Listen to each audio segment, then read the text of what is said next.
to the Poisoner's Cabinet. I'm Sinead. And I'm Nick. And this is your weekly podcast exploring the lives of the great poisoners, macabre murders and captivating crimes from across the centuries, and creating curious cocktails inspired by the tales that we tell. And it's episode 170. That it is. That it is, the roaring 70s. Very exciting. The scintillating 70s. Indeed.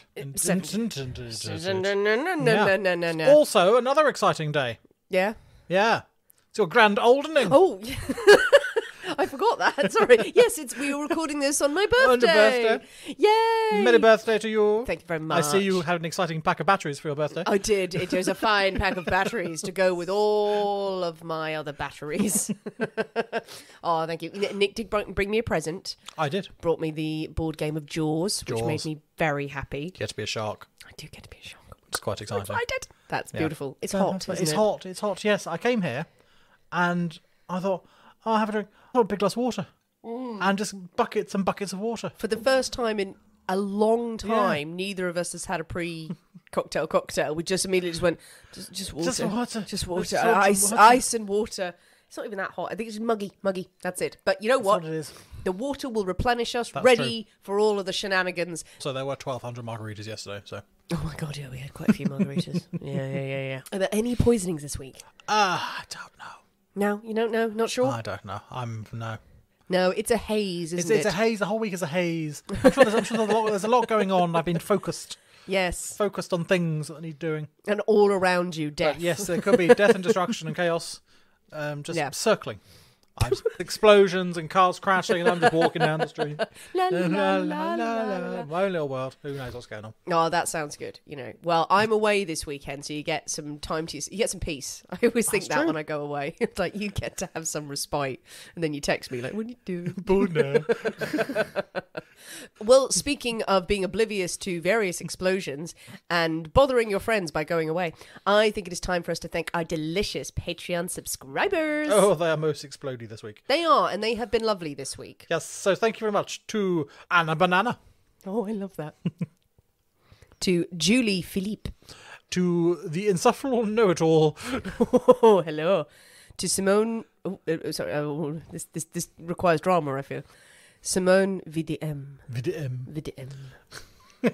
And thank you very much to Lauren Janicki. I think that's right. Could be I wrong. hope so. Who knows? But thank you very much, whoever you are. Thank you, beautiful, delicious Patreon subscribers. Well, Nick, are you ready? I think so. To drink cocktails and talk about poison? Now we've rehydrated. That's it. Bring him on! Or we could drink some poison and talk about cocktails. Should we go with the first one? Oh, yeah, whatever that was. Marvellous, excellent. I also like the way that we've had 2 glasses of water and we're like, oh my God, we are the healthiest people that have ever existed. Yeah, Absolutely. exactly. I feel great.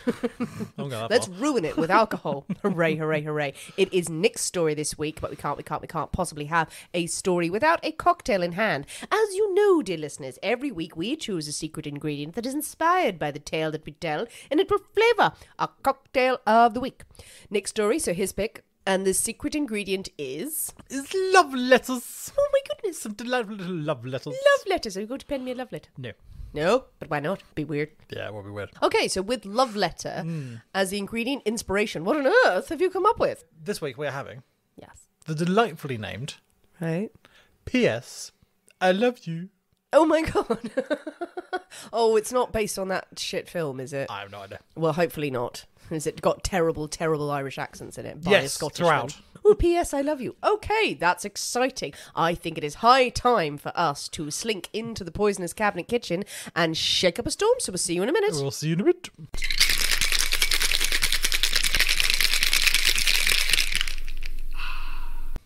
And we're back. Hello. Well, Nick, P.S. I love you. Oh my God, I'm so excited. I'm so excited.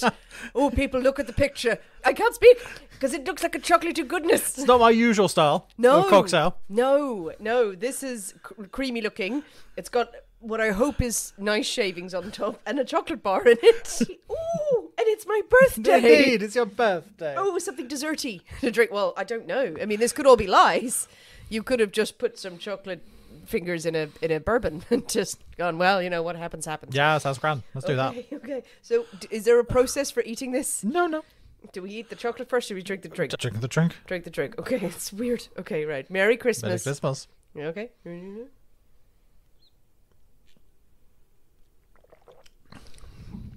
Ooh, okay.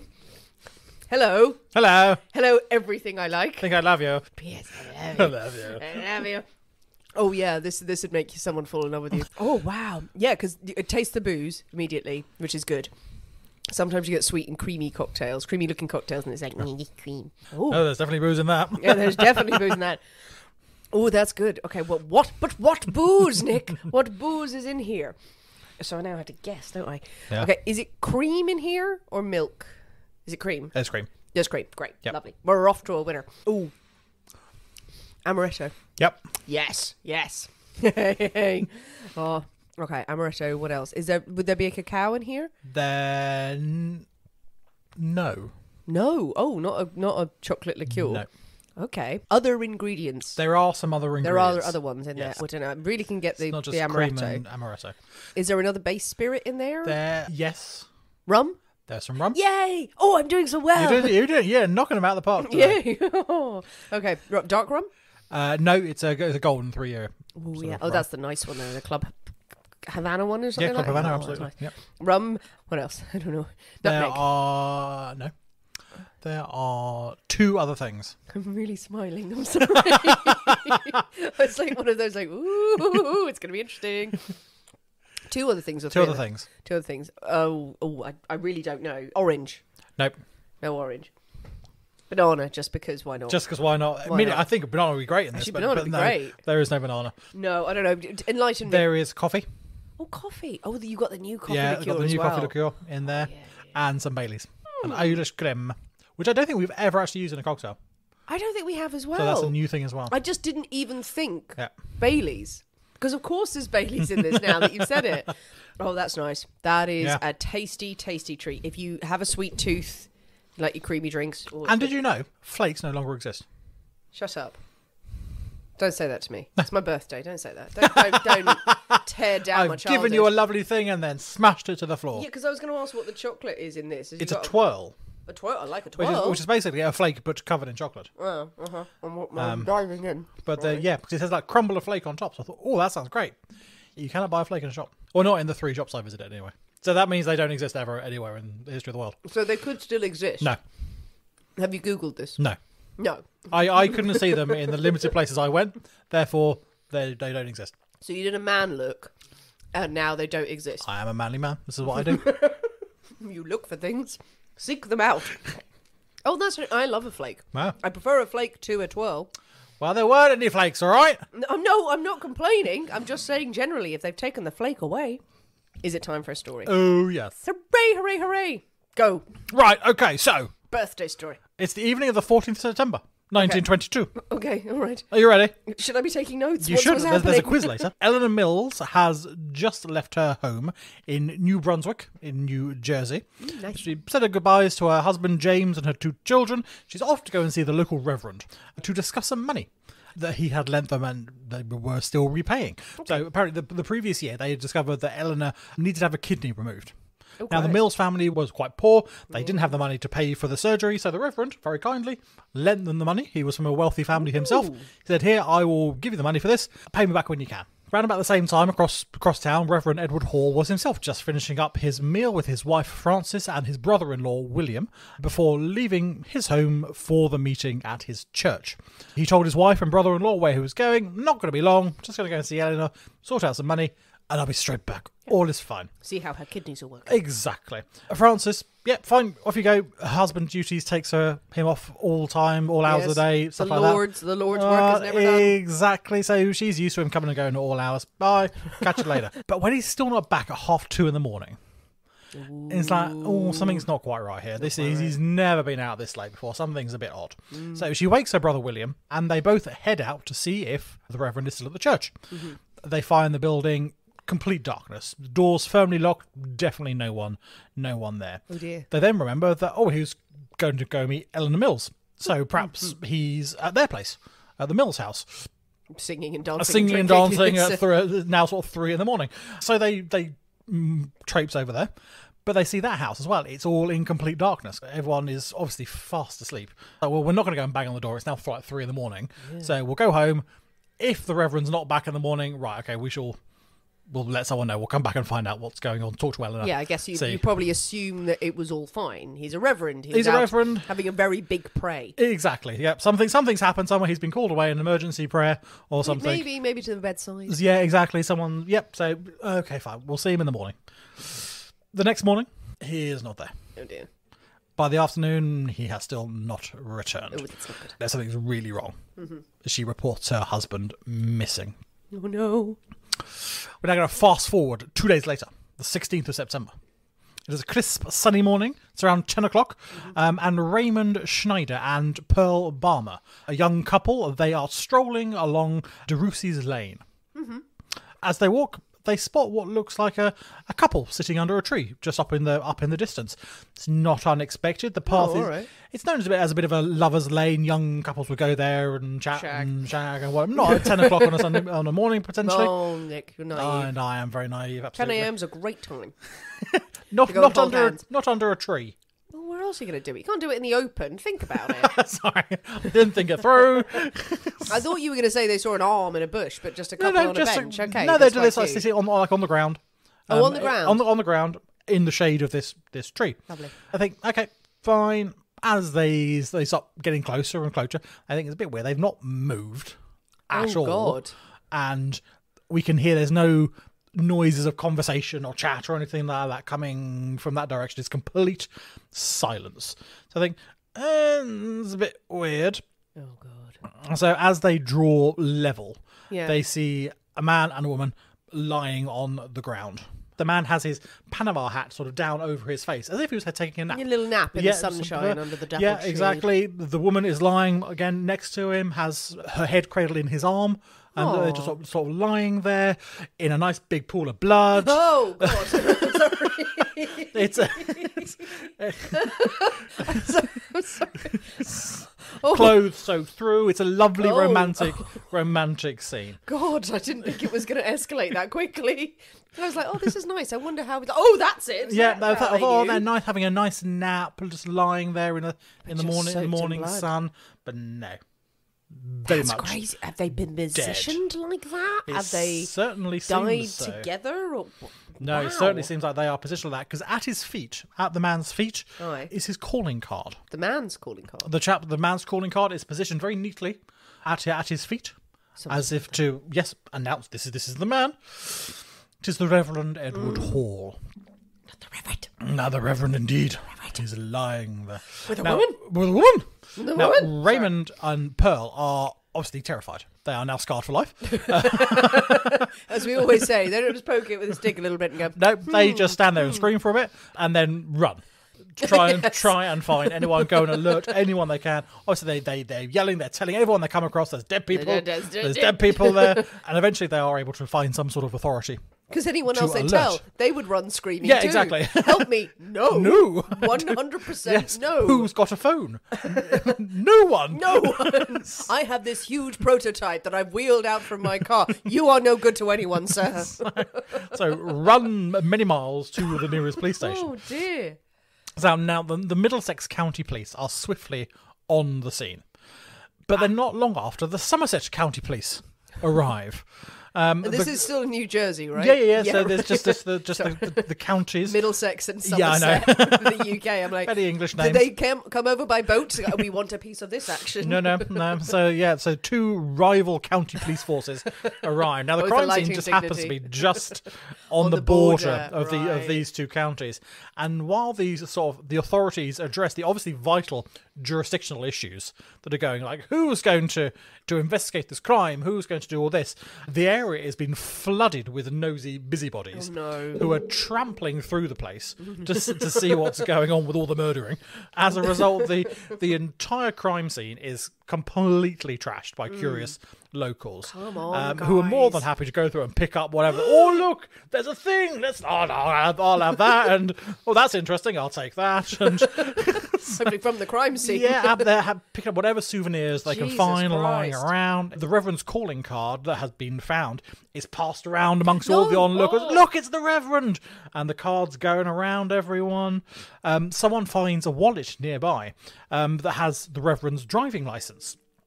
in it. It is completely emptied of cash and all other useful things before it is eventually handed over to the police, going, "Oh, we found What this. of the money? It was completely empty when we found it, honest." Oh, I don't often get morally outraged on this show. Gotta leave the morals at the door. That's a lot.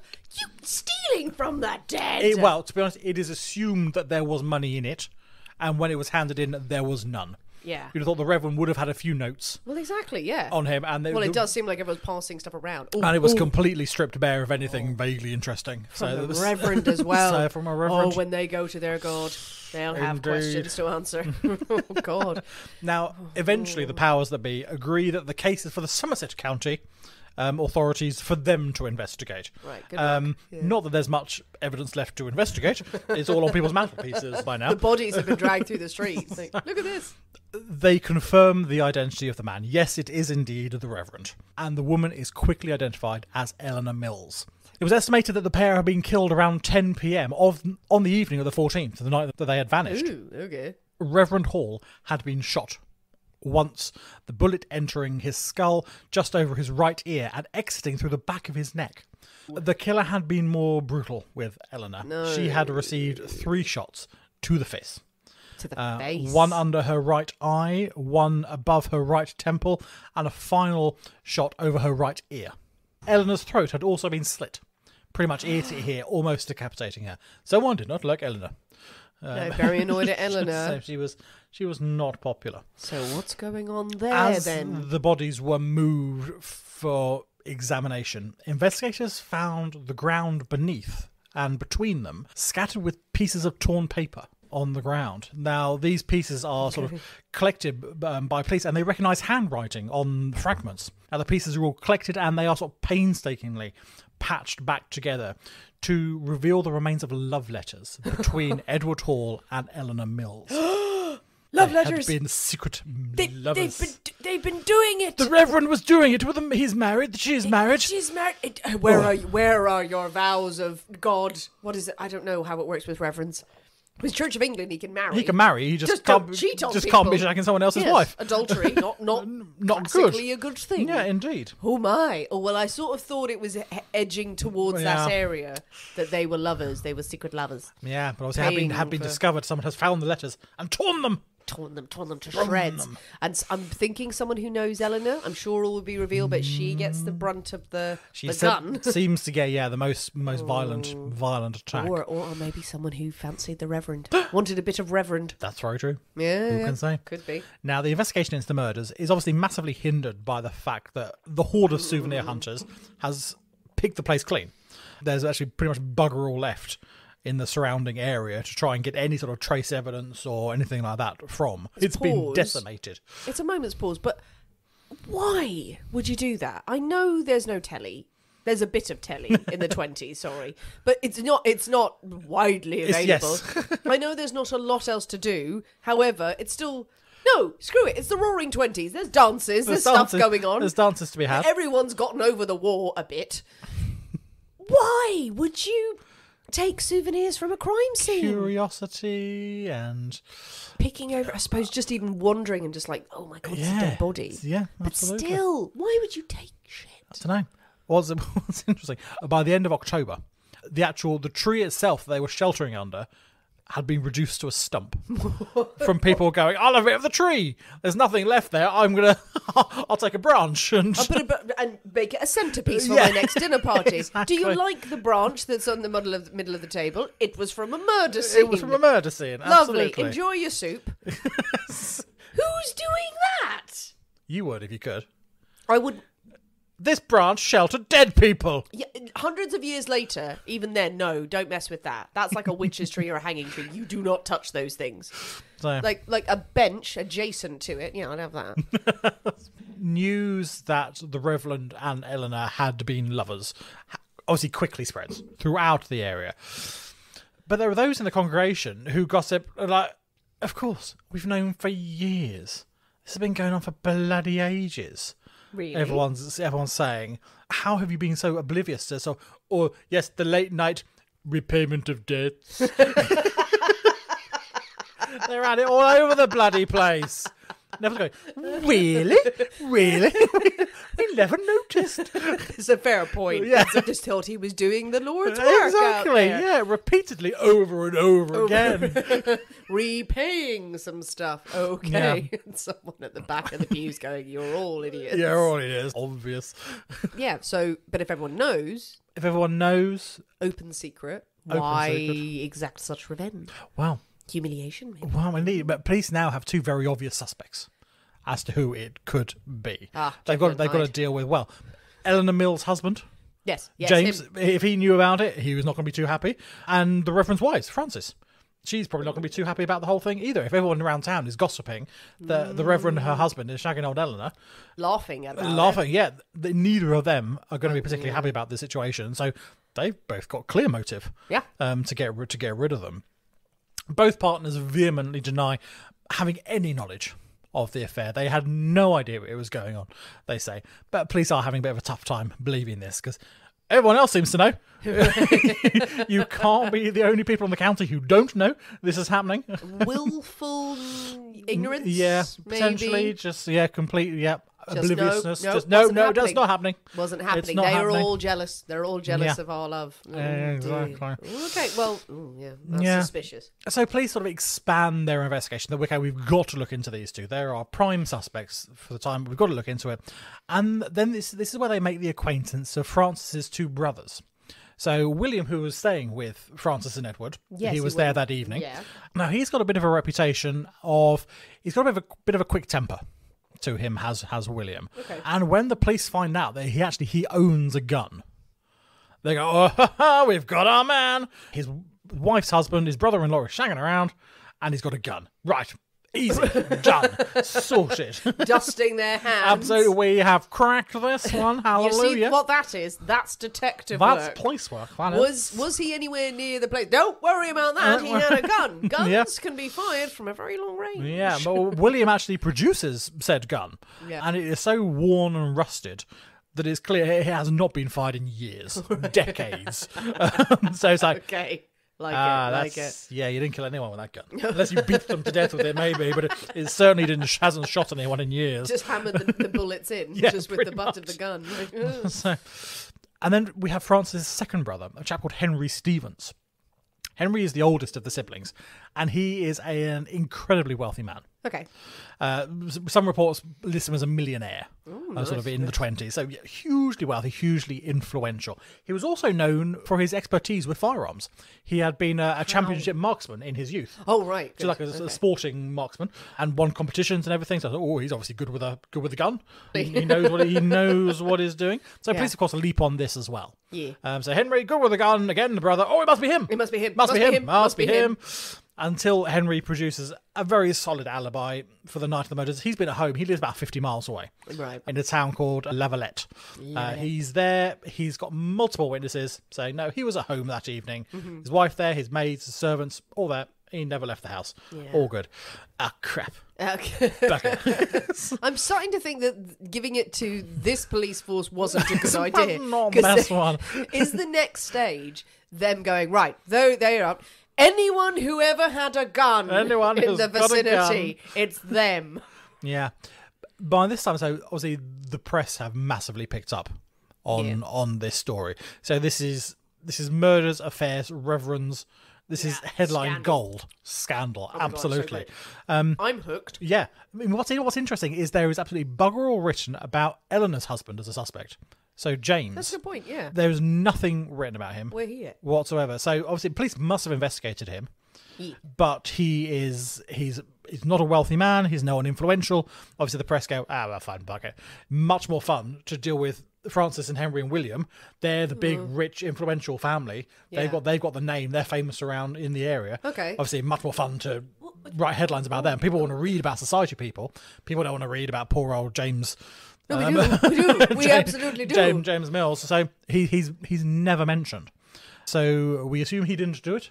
Or the police certainly didn't find anything that linked him to the crimes. Did he not have a gun? Perhaps he didn't have a gun. Did he only have about 60 knives that he was sharpening as they went around to see him? But no guns. No guns. No guns here, Yeah, sir. absolutely. But I admire your collection of bullets. They're very nice. But not a single gun in the whole house. He's No. wearing a bandolier. You just throw them really hard. Things seem to be really not getting very far with the investigation. Clearly. It's not going well. That is until sort of the end of October, when a new witness eventually comes forward. She claims that she has witnessed the murders. Ooh, okay. Why didn't you come forward a month ago? No, okay, fine. Jane Gibson. Now, she is a pig farmer whose land runs close to Derussi's Lane. So Where they were found. where the crime scene Right, was, absolutely. okay. Now the press, being ever kind, brand Jane the pig woman, going forward in all articles, and actually she earns that nickname for the rest of her life. I mean, forevermore she is the pig woman. No. Have we had pigs as a secret ingredient? I think we've had bacon. We have pork. We've had pork. We've had pork. We've No, had no, deliciously pickled deliciously pickled pork. But we've also had bacon as well, yeah. But just not just a pig, but a pig woman. I think that could have been one. Pig woman. So the pig woman. That's awful. She's come forward to do her civic duty. Yeah, absolutely. And suddenly she's pig woman. Yeah, Like a superhero. So it's not ideal for her, really. But Jane reports that on the night of the murders, at around 9 p.m, her dogs had begun barking furiously. She assumed that someone's trying to steal from her fields or something. They've been steal the pigs, absolutely. So she gets out. She goes outside to investigate. Now outside, she spots a figure in the distance, sort of creeping around the place, and she goes, "I'm going to get you." She gets on her mule. And off she goes to track down this thief, pig woman on her super mule. I mean, donkeys do go very fast, but still, it's an image, isn't it? As she gets closer, she is surprised to see a group of 4 people near the tree on Derussi's Lane. And 4? Suddenly, there's 4 people. 4 people standing around at this tree. Okay. Suddenly, she hears a gunshot ring out. One of the group fall to the ground in a heap before a woman can be heard screaming, "Don't. Don't." Oh. More gunshots follow before a second person drops to the floor. Now Jane, terrified, turns to flee the scene, and as she does, she remembers hearing a female voice scream out the name Henry. It's time for a drink. Oh yes, it's time for a drink. I kind of want to go, no, carry on. Carry but on. I need another drink. But what about Henry? Nick, Yes, we have our drinks. we do. Oh, what of Henry? What's going on? What's going on? The woman What's on going the on? mule she's seen so much. She's seen so much. Absolutely. Now, police, they're delighted. But as time goes on, Jane's testimony starts to change. Oh God, come on now. So, to begin with, she saw the whole thing only by moonlight. It was shadowy, it was dark, it was the middle of the night, couldn't quite see. Were there thunderclaps and lightning as well? Then, the next interview, she remembers the whole thing quite vividly because the whole thing was illuminated by a passing car. So that yes. all happened in the space of 3 seconds. Yeah, absolutely. So, yeah, we know everything that's going on, absolutely. She remembers, there were 2 women, there were 2 men. One of the men had a great big bushy beard. and a big moustache. But you said it was moonlight and you were far away. Right. But now you remember all this. Yeah. And I was like, okay. Plus, the press have now got their claws into Jane as well. And despite being referred to as the pig woman, she is being handsomely rewarded for various interviews and statements that she's giving to the media. Oh, good Lord. And during some of these, she explicitly names Frances Hall, the Reverend's wife, as one of the women that she has seen in this group. Lies. She was there. Subterfuge. Absolutely. But please, it just doesn't add up because you've never mentioned her before, and suddenly the press are paying you, and her picture's in the paper. I know you remember it's her. Yeah. It all seems very convenient. So, what aren't you telling us, dear old pig lady? What isn't she telling us? Yeah, Was it the pigs? the pigs. The pigs did it in a big Did coat. she, all piled up, yeah. Was she not riding a mule? She went, I will confess, I was on the back of pigs. I was on the back of pigs. In my horse-drawn carriage. Pig-drawn carriage. Pig-drawn carriage. Another witness comes forward who casts further doubt on Jane's story. Mrs. Frawley. Frawley? Yeah, Mrs. Frawley. Mrs. Frawley. Now she sounds like an upstanding Yeah, woman. you don't know her first name. She's just Mrs. Frawley. Now, she lived the nearest of anyone to the actual crime scene. Apparently, In the tree. at the house nearby. Apparently, you could see the spot from one of her upstairs windows. Oh, okay. So Ooh, she really, right. really It's a close. very overlooked place Close, for murder. close by. There are people on pigs. There is a house right there. she states on the night of the murder, she heard nothing. There were no gunshots. Nothing. Didn't hear a thing. Neither did my lodger. He heard nothing. Okay, fair enough. All nonsense.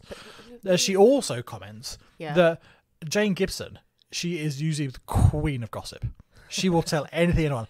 But she's waited a month to come forward after being the witness of 2 murders. Yeah. This is completely out of character. But she would have been down at the garden fence going, oh my God, did you see what I saw last night? So people were going, really? She's waited long enough to go, okay, there's no credible witnesses, now I can make up shit. Yeah. So now Jane seems to sense that the police's faith is slightly waning, really, in her as a witness. So she ups the ante. Mm-hmm. She now claims to know the identity of the male attacker as well. It wasn't just Francis and a mystery man. And now I remember who the man was. Suddenly I remember who the man was. It was a chap called Henry Carpenter. Now, Henry Carpenter is Francis's cousin. Right. Okay, still back to Francis's family. Still back to Francis' family. Got against Francis? So Henry Carpenter, a cousin of Francis. Now, Henry Carpenter lives a couple of doors down from Francis and Edward in the same town. The police think, great. Fantastic. Okay, Jane, you completely redeemed yourself with this new foolproof evidence. 100%. 100%. Obviously, and the name Henry was crying out. But according to her lies. It couldn't be Henry the brother. He's got an alibi. Yeah. Different Henry. Henry Carpenter. Oh, it must have been him. It all makes perfect sense now. If we continue on the route that was lies, essentially, by the same person who made up a lot of shit. Oh, no, now we have a Henry from your testimony. Yeah, makes perfect sense. It's all foolproof. The police in this, again, the police are on the bastardometer in this one. Like, they are shit. I know we've had some bad ones, but they are doing nothing. Yeah. Nothing. They're relying on people coming forward with names. On November the 20th, 1922, prosecutors decide they have enough to try and get an indictment. So they take their case before a grand jury. Okay, we think we want to indict Francis, her brothers, and her cousin. We want all 4 of them. We think they're all complicit in this, and we want to take them to trial. Okay, I mean, they are likely-ish. I mean, it's usually the most, the most obvious suspect is the one. Over the next 8 days, 67 witnesses are called to the stand to give evidence, to try and persuade the jury that these people should go to trial for this murder. And 10 pigs. Amongst them is Mrs. Frawley. So the one who said, I love her. No, absolutely, no, it didn't happen, there was no noise, there was nothing going on like that. On the stand. No. On the stand, she does a complete 180. But what? Oh, yes, about 10 p.m. I heard some gunshots. Oh, yes, it was 10 o'clock, it was, I remember very clearly. Is she now being paid? Is she getting in on the cash? Who knows? Who knows? But she I had such faith in you. She has completely changed her statement. Yeah. And goes along with everything that Jane Gibson has said. Yes, all true. Okay. However, after less than an hour, the jury returned. Yeah. There's not enough evidence. No. Yes, there's motive. Yes, but no, you cannot prove this. Absolutely, you cannot prove this. The prosecution failed to win the indictment. You cannot send these people to trial. The judge does state, for reasons which to them seem sufficient and controlling, the grand jury taken no action on the Hall Mills murder case and laid the matter over. This does not necessarily mean that the matter cannot be taken up by this or subsequent jury. So I say here, we haven't got enough proof now, but come back in a bit. If you've got some more stuff, we'll look at it again. Okay, your workings are okay. This is a good first draft. Yeah, but go back, do more research. Yes, get some more research, get some more evidence, get some witnesses who aren't crazy, and come back. The whole thing is rather quietly forgotten about. Oh, Christ. Until 4 years later. 4 years later? 4 years later. What happens? July 1926. Okay. The Hall Mills murders has been pretty much forgotten about by everyone. It's all way in the past, but suddenly it is thrust back into the spotlight. Thrust, I tell you. Thrust. By the most unexpected of people. What is it? 3rd of July, a chap, Arthur Reel. Okay. He's a piano tuner. Love a piano tuner. Love a piano tuner. Now, he files for divorce. He files a petition for divorce from his wife, Louise. Okay. Inside the petition is the rather stunning claim that his wife had taken $5,000 from her employer and Mrs. Frances Hall for her assistance and silence about the murders of Edward Hall and Eleanor Mills. What? That is a brilliant divorce paper, by Yeah, the way, absolutely. as well. I'm like, oh, let me just drop this bombshell in there, so you bitch. he has discovered that his wife has been complicit in murder. murderings. In a murder. Divorce And immediately. Divorce immediately. How could I Divorce possibly immediately. marry such a woman who has taken money to be silent in these things? I would also go don't mess with her. She's obviously a cold-blooded bitch. Exactly. I'm divorcing you immediately. You really want to do that? Really want to do it? Well, I think I'm that's right. rich and also a bit crazy. Yeah. So Louise had indeed been a former mate of the Halls. She had given evidence in defence of Francis Hall at the indictment in 22, saying, my mistress would have done none of these things. No, she's a lovely lady. Yeah, Arthur claimed that his wife had confessed to him that Edward had confided in her his plans to elope with Eleanor. So the Reverend had told his maid, I'm going to leave my wife. I'm going to run off with Eleanor. Now, rather than keep it confidential, Louise runs and tells her mistress, Of course. and relates all this information. Louise tells Francis this is where they're going to meet, this is when they're going to run away, this is all the information. Francis then apparently orders their chauffeur, a chap called Peter Tumblety, to drive Francis and her brother William to the rendezvous point, to the place where her husband is due to meet his mistress. So there's a chauffeur there. There's and a maid. there's now a chauffeur and a maid involved. Is this murder on the Orient Express for some reason? What's happening? What? Both Louise and the chauffeur, Peter, furiously deny the allegations. They had known nothing of the murders. Utter nonsense. Louise claims that her husband had threatened to implicate her in the murders if she didn't get back with him. But her story matters little. Now, the press have taken hold of this. The police who've been sleeping the whole time. Away! So, yeah, they're back on the case again. Yeah. Right. Francis Hall, yes. That murderer from 4 years ago. Oh, she's back. Yeah. New evidence has just been revealed and all this. Yeah. And they make a huge deal out of the whole thing. They're all over it. This new evidence supposedly implicates Francis. Headlines came in that justice has failed. Murderers have been allowed to walk free. It's a national disgrace. How could such cold-blooded killers how can they still be on the loose? I mean, that's true. It doesn't mean it's them, but also... So the press, particularly a paper called The Daily Mirror, completely rile this up entirely. And eventually it makes it across the governor's desk that people are protesting and screaming and shouting about how is this not being investigated? How are these people still out? Yeah. And he orders prosecutors to reinvestigate the case. So, okay, fine, let's give it another bash. Let's give it another go. Let's see if we can give it another go and see what's happening. Yeah. On the 28th of July, 3 weeks after the story makes the press, Francis Hall and her brothers William and Henry Stevens and the cousin, Henry Carpenter, are arrested for the murder of Edward Hall and Eleanor Mills. They're back on trial again in front of a grand jury trying to get this indictment. Mm-hmm.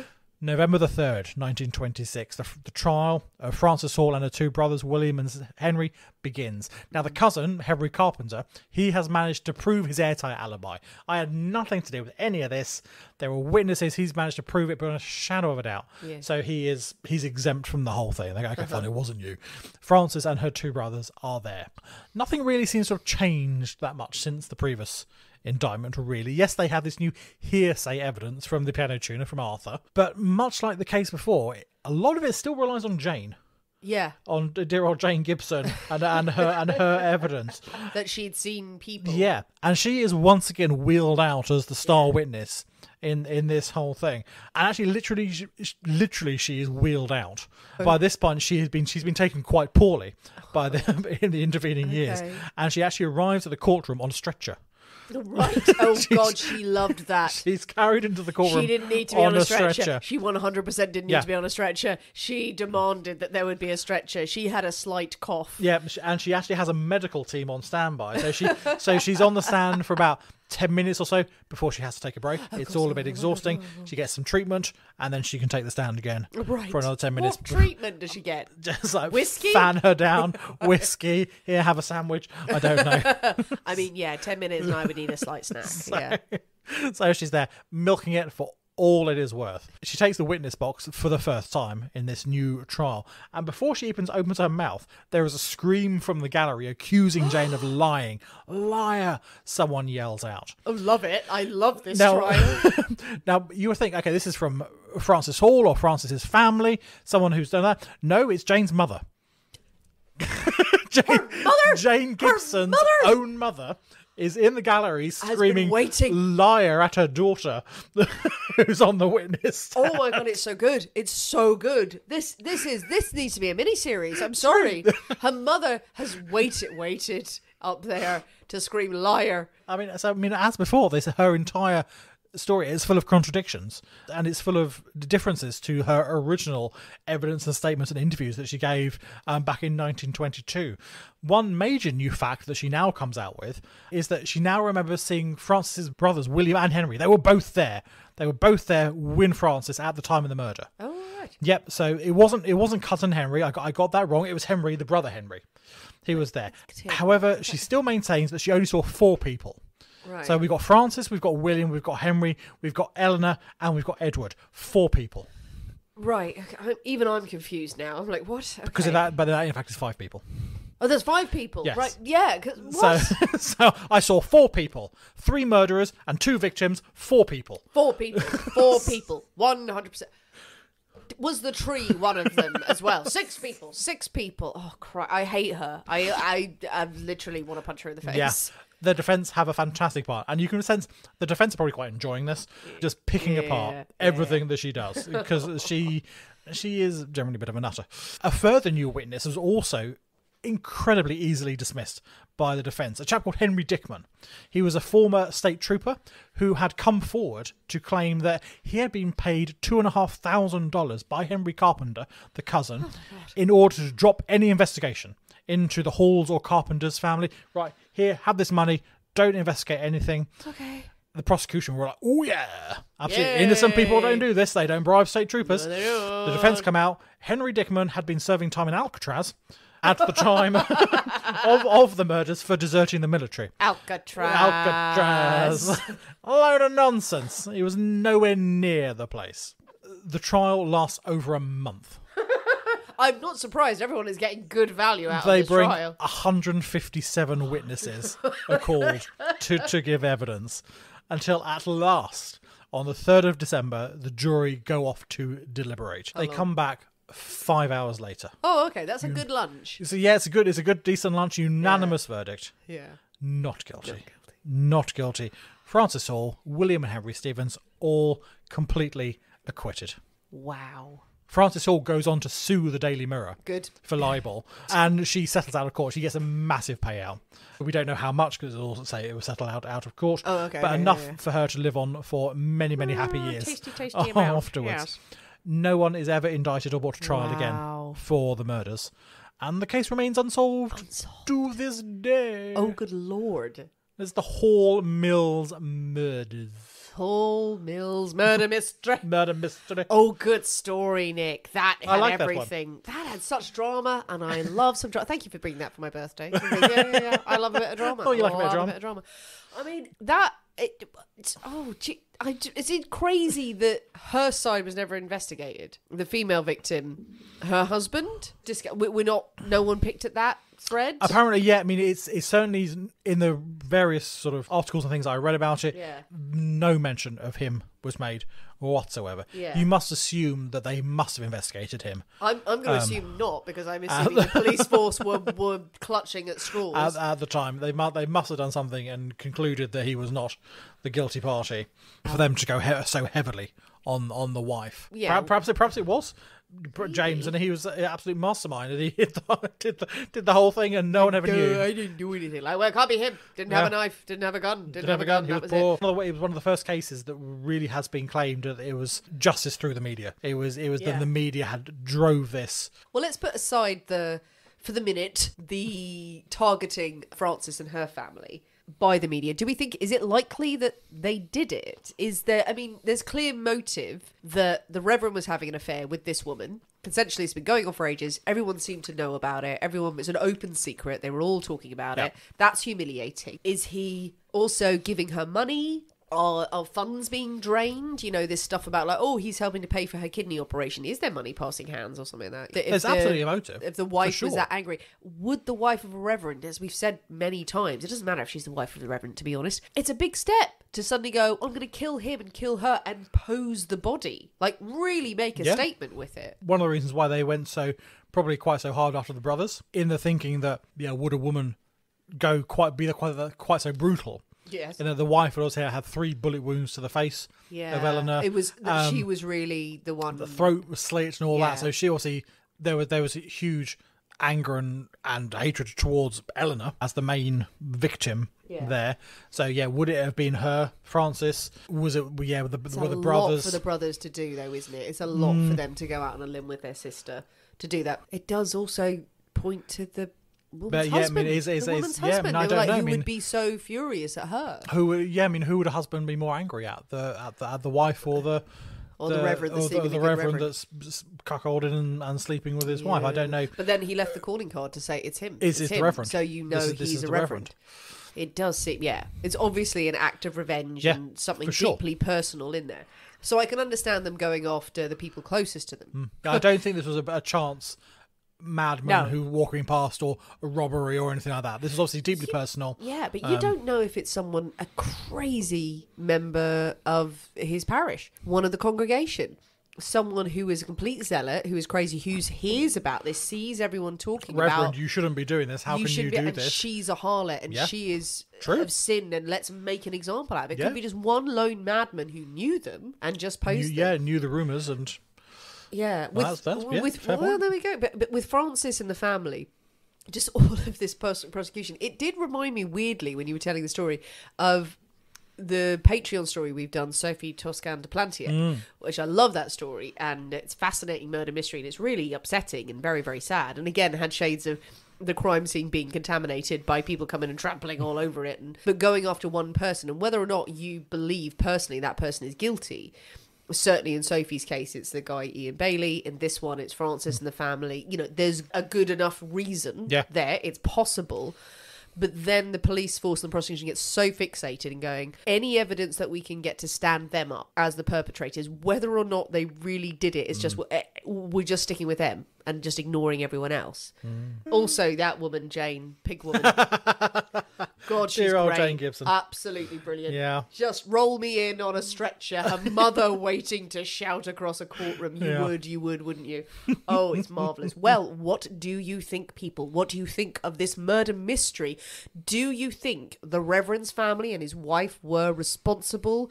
Do you think it's perfectly feasible that they did do this and just the evidence didn't stack up because they were such good criminals? Or do you think it was the wife's family or someone that she knew? Or was it just a third party who was crazy enough to do this and make an example out of them? What do you think of the pig woman? What do you think of all the people who also changed their stories and lied all the way through? What was the motivation there? Was it just for more gossip, or was it for money from the press? Tell us what you think. Jump on the comments of this episode and on any of the social media channels you follow and tell us your thoughts, your theories, your feelings, any extra threads that maybe we haven't tugged at enough for this. But most importantly, while musing, you must mix up a P.S. I love you. P.S. I love you. Oh, it was delicious. It's got on a treat. So tasty. Yeah. And really boozy. Really boozy. Perfect. If you want a little bit of a desserty, chocolatey, lovely, scrummy, yummy, drink. Completely different to our normal things we normally do. Completely different. So very different. But yeah. But for those who want it. Yeah. And I get very snobbish about cocktails. And I never make something like that. But it's really nice. It was really nice. It's really nice, and it's fun, and it makes you happy. So mix up the cocktail if you have the ingredients. If you don't have the ingredients, but you're still enjoying a cocktail over the weekend or whenever you listen to this, for the rest of your lives, please tag us in any photos you have. Send us suggestions of cocktails for the future, and also send us suggestions of more stories that we can be covering, whether they be murders, whether they be poisonings, or they are just crazy crimes you'd love to have our spin on. If you haven't already, please come and join us on Patreon and leave us a review on Apple iTunes. Thank you so much to everyone who has been leaving us beautiful 5-star reviews. We appreciate them. We love you. We think you're very, very sexy. Very good. Thank you. Thanks for listening, guys. We have been the people inside the Poisoner's Cabinet. We will see you next week. And remember, your loved ones are trying to kill you. Bye.